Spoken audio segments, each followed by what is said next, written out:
Son todos bienvenidos a la casa del Señor. Esta es casa de Dios y puerta del cielo para todos aquellos que quieran buscar el rostro del Señor. Amén. Bien, vamos a entrar, hermano, entonces ya rápidamente a lo que es la enseñanza. Hoy es noche de enseñanza de la palabra del Señor. Amén. Es un culto un poquito diferente, pero es importante siempre, hermano, aprender más de la palabra del Señor. Tanto el que exhorta en este lugar aprende, como aquel que está, ¿no es cierto?, escuchando, también aprende. Todos aprendemos juntos de la palabra del Señor. Amén. Hemos, amado hermano, venido hablando, ¿no es cierto?, acerca de los pactos de Dios en la Biblia. En el primer estudio, hermano, que tuvimos, desarrollamos un poquito, ¿no es cierto?, qué es lo que eran, ¿no es cierto?, los pactos, la importancia, ¿no es cierto?, de este tema, hermanos, cómo es importante conocer los pactos de Dios, hermano, a través de la Escritura, cómo cada uno de ellos se conectan, ¿no es cierto?, entre sí. Y teníamos un texto base en esa oportunidad que era Hebreos 8:6, que nos decía: pero ahora tanto mejor ministerio es el suyo, cuanto es mediador de un mejor pacto establecido sobre mejores promesas. Y hablábamos, ¿no es cierto?, en esa oportunidad de qué es lo que era un pacto en la Biblia, por qué los pactos eran esenciales para entender toda la palabra del Señor. Mencionábamos también que los pactos revelan toda la unidad de toda la Escritura de Dios. Los pactos revelan el desarrollo progresivo de lo que es el plan, ¿no es cierto?, de redención. Que los pactos se conectan también correctamente con la ley, la gracia y la promesa. Que los pactos muestran que Cristo es el cumplimiento del plan redentor. Que los pactos eliminan la idea de múltiples caminos de salvación, y que los pactos permiten interpretar correctamente toda la revelación bíblica. Y alcanzamos, ¿no es cierto?, así a ver lo que era el pacto edémico, que es el pacto del Edén, y el pacto también, ¿no es cierto?, adámico, que era el pacto que hizo Dios con, ¿no es cierto?, Adán en el huerto, ¿no es cierto?, del Edén. Y en esta noche pues nos toca ver entonces el pacto noémico. El pacto de Noé y la preservación de la humanidad. Es lo que vamos entonces a estar analizando en esta hora, esperando, ¿no es cierto?, que lo vamos a hacer en un tiempo prudente, y si alcanzamos veremos el pacto siguiente, o si no lo vamos a dejar para otro culto de estudio.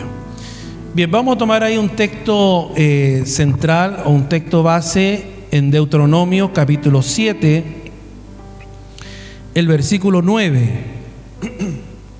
Deuteronomio capítulo 7, versículo 9.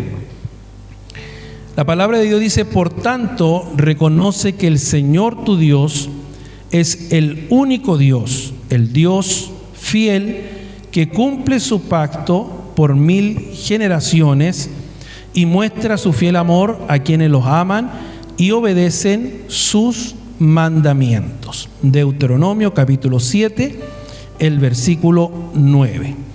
Bueno, quise poner el gráfico que pasamos en el estudio anterior para los que no estuvieron y se están agregando hoy. Ahí tenemos lo que son los pactos bíblicos. Decíamos que tenemos ahí 2, 4, 5, 6, 7 pactos, ¿no es cierto? El primero es el edénico, luego el adámico, luego está el pacto noémico, que nos toca estudiar en esta hora, luego es el pacto abrahámico, luego está el pacto sinático o el pacto del Sinaí, y luego está el pacto davídico, y finalizaremos con el nuevo pacto, ¿ya? Todos esos pactos son los que vamos, hermano, a estar nosotros analizando. Hay por ahí algunos que le agregan lo que es el pacto Palestina o el pacto Israel, pero nosotros nos vamos a basar solamente en esto que tenemos en el gráfico, ¿ya? edénico, adámico, noémico, abrahámico, sinático, davídico y lo que es el nuevo pacto. Bien, comenzamos entonces en esta hora el pacto con Noé y la preservación de la humanidad. Después de la caída, hermanos, del pecado, después de la caída del hombre en el huerto del Edén, el pecado comenzó a expandirse rápidamente sobre la tierra. Y allí, hermano, vemos lo que es la corrupción moral del hombre, que alcanzó niveles tan profundos que la humanidad entera dice que quedó marcada por la violencia, quedó marcada por la perversidad y también por la rebelión contra Dios. Y en este contexto aparece, hermanos, ahora lo que vamos a estudiar, que es el pacto con Noé, el pacto que Dios hizo con Noé. Alabado sea el nombre del Señor. ¿Cuánto alaban a Dios, hermanos? ¿Cuánto bendicen el nombre del Señor? Bien, decíamos nosotros, hermano, en el anterior estudio, que los pactos siempre era por voluntad de Dios. Era Dios quien daba los pactos al hombre y el hombre solo obedecía. El hombre no está facultado para poder pactar con Dios por ser simple criatura creada. Sin embargo, Dios, como el Dios soberano, el Dios eterno, el Dios creador, el Dios omnipotente, es quien entrega sus pactos al hombre, quien pacta con el hombre y el hombre obedece al pacto de Dios. Entonces, luego, hermano, de lo que pasó con Adán en el huerto del Edén y de toda la corrupción moral, hermano, que empezó desde allí para adelante, encontramos cómo Dios entonces hace un pacto con Noé. Y este pacto no solamente responde a lo que es el juicio del diluvio, sino que también garantiza lo que es la preservación de la humanidad para el desarrollo posterior del plan redentor. El pacto con Noé ocupa un lugar, hermano, fundamental dentro de la historia bíblica. ¿Por qué? Porque el pacto con Noé establece una estabilidad después del juicio y demuestra que Dios continúa gobernando soberanamente, hermanos, sobre la creación, aún en medio del pecado humano. Esta es como una introducción que estoy haciendo. Ahora entramos a este punto que tenemos en pantalla. La corrupción del hombre provocó el juicio de Dios. Ahí yo les dejé una cita bíblica para que ustedes la apunten en su agenda o su cuaderno. La Biblia describe el estado de la humanidad antes del diluvio con un lenguaje extremadamente fuerte. Vamos a Génesis 6, verso 5. La Biblia dice: y vio Jehová que la maldad de los hombres era mucha en la tierra, y que todo designio de los pensamientos del corazón de ellos era de continuo solamente el mal. Este versículo de Génesis 6:5 revela la profundidad de la corrupción humana. El pecado no afecta solamente, hermanos, ciertas acciones externas, sino que el pecado había penetrado el corazón mismo del hombre. ¿Me entiende? Vamos a Génesis 6, 11 y 12. Añade la palabra y dice: y se corrompió toda la tierra, se corrompió la tierra delante de Dios, y estaba la tierra llena de violencia. Y miró Dios la tierra, y aquí que estaba corrompida, porque toda carne había corrompido su camino sobre la tierra. Entonces, a través de estos versículos que estamos leyendo, vemos que el juicio del diluvio no fue arbitrario ni tampoco exagerado. El juicio de Dios aparece como una respuesta justa delante de una humanidad completamente corrompida por el pecado. Vayamos al texto. Y se corrompió la tierra delante de Dios, y estaba la tierra llena de violencia. Llena. Cuando dice llena, o sea, no había ningún espacio donde no hubiese violencia. Y estaba, dice, corrompida toda la creación, toda la humanidad, porque toda carne había corrompido su camino sobre la tierra. Entonces, el juicio, hermanos, de Dios aparece como una respuesta justa delante de esta humanidad que estaba totalmente corrompida por el pecado. Que Dios nos bendiga. Y esto también, hermano, elimina lo que es la idea de un Dios indiferente ante la maldad humana. La Escritura aquí presenta, hermano, continuamente a Dios como santo, lo presenta a Dios como justo y presenta a Dios como moralmente perfecto. Lo repito, la Escritura presenta continuamente a Dios como santo, como justo y como moralmente perfecto. El Salmo 11, verso 7, declara la palabra del Señor y dice: porque Jehová es justo y ama la justicia. El hombre recto mirará su rostro. Entonces, ¿cómo nuestro Dios es un Dios que es justo? Es un Dios que ama la justicia, y el hombre recto puede mirar entonces el rostro de Dios. Bendito sea el nombre del Señor. Entonces, hermanos, cuando vino el juicio sobre la tierra, vino, hermano, porque Dios es un Dios justo. Amén. Vino porque Él es un Dios justo, y porque Él es un Dios que ama la justicia, y porque todo, hermano, ya estaba corrompido. No había nada, hermano, que se pudiera hacer, porque toda carne, dice la Biblia, estaba totalmente corrompida. Que Dios nos bendiga.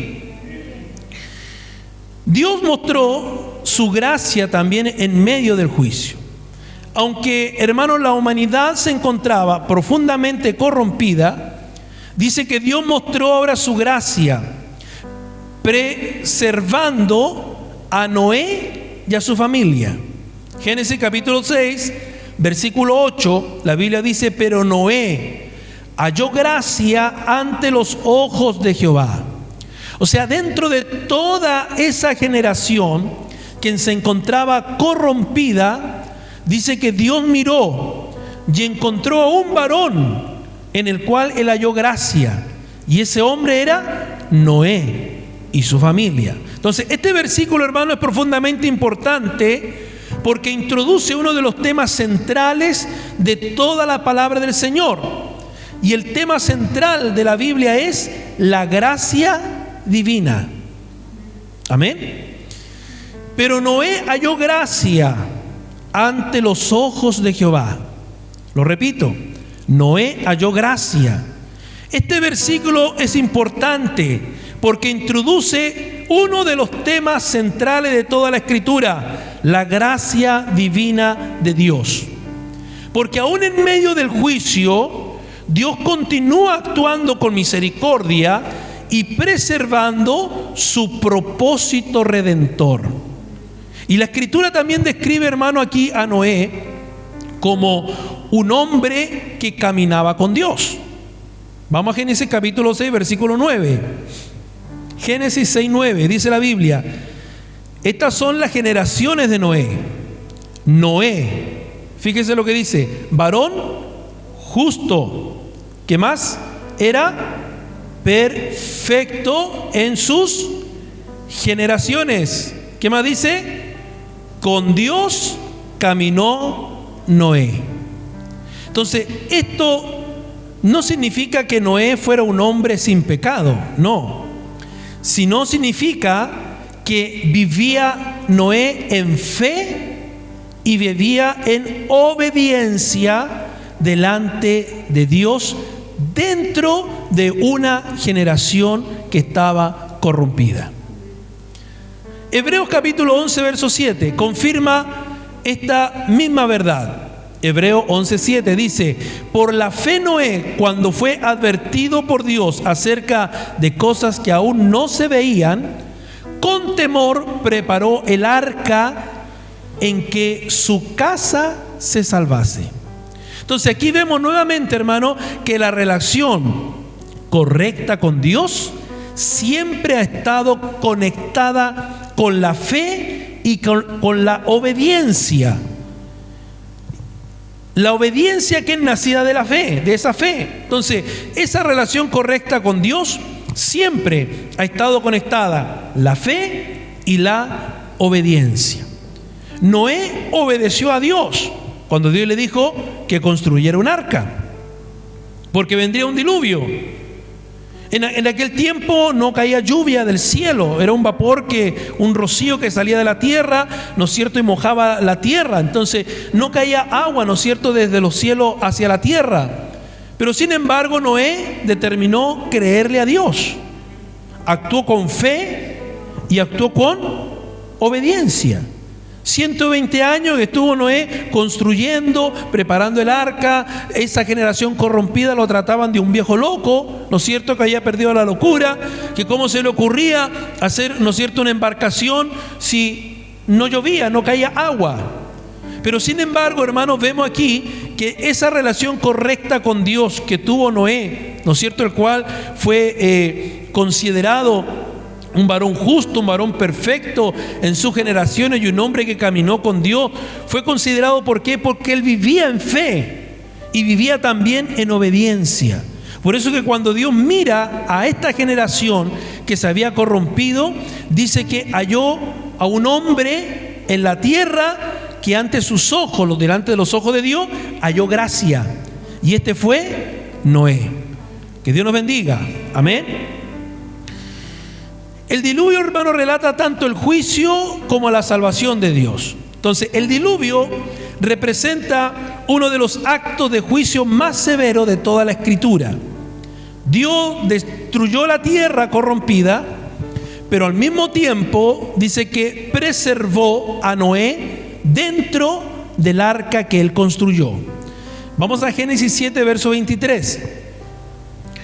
La Biblia dice: así fue destruido todo ser que vivía sobre la faz de la tierra, desde el hombre hasta la bestia, los reptiles y las aves del cielo, y fueron raídos de la tierra, y quedó solamente Noé y los que con él estaban en el arca.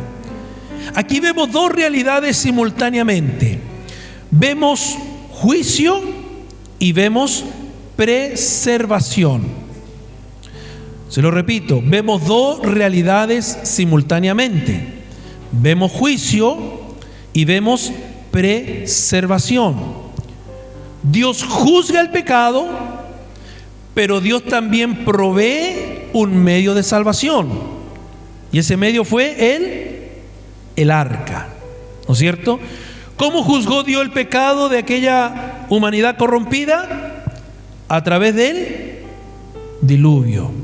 Entonces, ahí encontramos estas dos realidades, hermanos, simultáneas. Una que es el juicio, el diluvio, ¿no es cierto?, de Dios, y la otra que es la preservación por medio, ¿no es cierto?, del arca. Dios proveyó ese medio de salvación. El Nuevo Testamento, hermano, utiliza este evento para ilustrar la realidad del juicio futuro. Vamos a 2 de Pedro, capítulo 3, versos 6 y verso 7. La Biblia dice: por lo cual el mundo de entonces pereció anegado en agua, pero los cielos y la tierra que existen ahora están reservados por la misma palabra, guardados para el fuego en el día del juicio. Esto demuestra que el diluvio no debe verse como una simple historia antigua, sino que debe de verse el diluvio como una revelación seria acerca de la santidad de Dios, acerca de la gravedad del pecado y la certeza del juicio divino. Repito, esto nos demuestra que el diluvio no debe verse como una simple historia antigua, sino como una revelación seria acerca de la santidad de Dios, la gravedad del pecado y la certeza del juicio divino. Vemos de que Dios estableció un pacto de preservación después del diluvio. Después del juicio, Dios establece ahora formalmente su pacto con Noé. Vamos a Génesis 9, verso 11. Dice la Biblia: estableceré mi pacto con vosotros y no exterminaré ya más toda carne con agua de diluvio, ni habrá más diluvio para destruir la tierra. Este pacto, hermano, tiene una importancia enorme dentro del desarrollo de la historia bíblica. Vemos de que Dios garantiza estabilidad en la creación para que su plan redentor continúe desarrollándose dentro de la historia humana. Entonces, a través de este pacto, vuelvo y repito, Dios garantiza una estabilidad en la creación para que su plan redentor pueda continuar desarrollándose dentro de la historia humana. El pacto con Noé no elimina el pecado humano. Esto es importante. El pacto de Noé no elimina el pecado humano. El pacto de Noé no establece todavía la rendición final, pero el pacto de Noé preserva lo que es el escenario donde el plan de salvación va a continuar avanzando. ¿Se entiende? Entonces, repito, el pacto de Noé no establece, hermanos, la rendición final. El pacto no elimina el pecado, pero sí el pacto preserva el escenario donde el plan de salvación va a continuar avanzando. Génesis 8:22 nos dice: mientras la tierra permanezca, no cesará la sementera y la siega, el frío y el calor, el verano y el invierno, y el día y la noche. Aquí vemos que Dios establece orden. ¿Se fija?